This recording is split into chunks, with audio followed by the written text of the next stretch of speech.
Hi everyone, this week's Luke reading is from chapter 19 verses 1 through 27. We get the famous story of Jesus visiting Zacchaeus, the tax collector, and then a very concerning sounding parable that could be a little difficult to make sense of. Let's start with the parable of the 10 pounds in verses 11 through 27.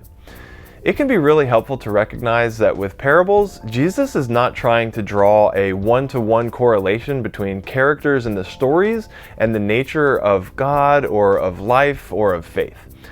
Typically, there is at least one thing within the story that does draw something out about the nature of God or life or faith, but don't try to make all the pieces fit neatly. For instance, Jesus is not trying to say that God is like a harsh man who takes what he doesn't deposit or reaps what he doesn't sow. God is not a cosmic bully who steals people's stuff. Just like the parable in Luke 18, God is not like an unjust judge, or in Luke 16, Jesus isn't encouraging disciples to acquire wealth through dishonesty. The point of parables is that they are common, everyday experiences that people would have been familiar with, and Jesus uses the familiarity of such experiences to help people think about God or life or faith in a particular way. We have to see some kind of Jesus-like principle within the narrative and not get too caught up in the details themselves. Otherwise, we can miss an important point.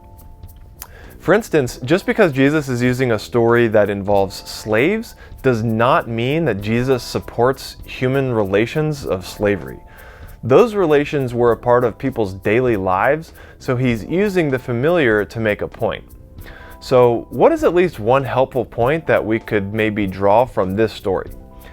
In Jesus' world of first century Palestine, when a king died, whoever wanted to be king next would need to get the support of Rome, because Rome was a sprawling empire over the Mediterranean world.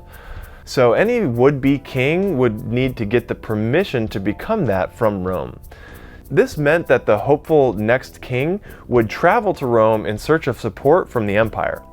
In Jesus' story, some delegated citizens from the country of the hopeful king also go to Rome in the hope of deterring their support for the king because they don't like him, probably for good reason, especially in Palestine where the Herodian dynasty was typically abusive. The king would provide his slaves with funds he expected them to grow while he was gone. He would reward successful slaves and punish slaves who were too afraid to take any risks and didn't grow the king's wealth. The king then slaughters the delegates and anyone associated with trying to deter Rome's support for him becoming king. Totally brutal and horrific. How can Jesus pull anything life-giving or spiritually encouraging from this common type of scenario? Before giving the parable, it says that people were supposing that the kingdom of God would appear immediately because they were nearing Jerusalem. So this parable helps them know there may be some interval time between now and the coming of the kingdom. In the meantime, take what I have given to you and make something of it. Be faithful disciples of my message and my hope and my love and my reconciliation and my peace.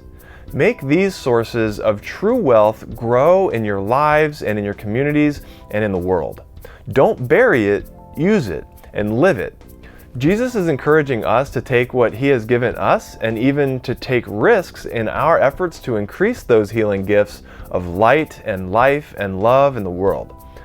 The bit about the king's enemies at the end strikes me as an ominous warning about making sure that what we are really about is seeking to embody Jesus' limitless love in our lives, communities, and societies.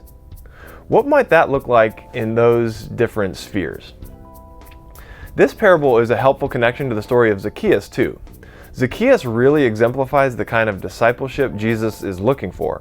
Someone who takes the healing life and love of Jesus into their own being and heart and spreads it through their embodied words and actions and love towards God and all of God's creation. Look how just the presence of Jesus with Zacchaeus and Jesus' willingness for fellowship with Zacchaeus changes Zacchaeus to the core. He experiences profound love and acceptance from God through Jesus that he is full to overflowing, restoring fourfold what he had taken and sharing half of his own stuff. Jesus names this radical change within Zacchaeus' own being and heart and actions as salvation. Tax collectors in Jesus' day were not like the IRS or something like that. They were serving the interests of Rome and therefore benefiting from it. The collected taxes were more like tribute because they didn't provide any kind of communal needs or functions. They provided for the luxuries of Rome on the other side of the Mediterranean Sea. Zacchaeus' own town thought that he could never amount to anything else, but just as Jesus had said, all things are possible for God.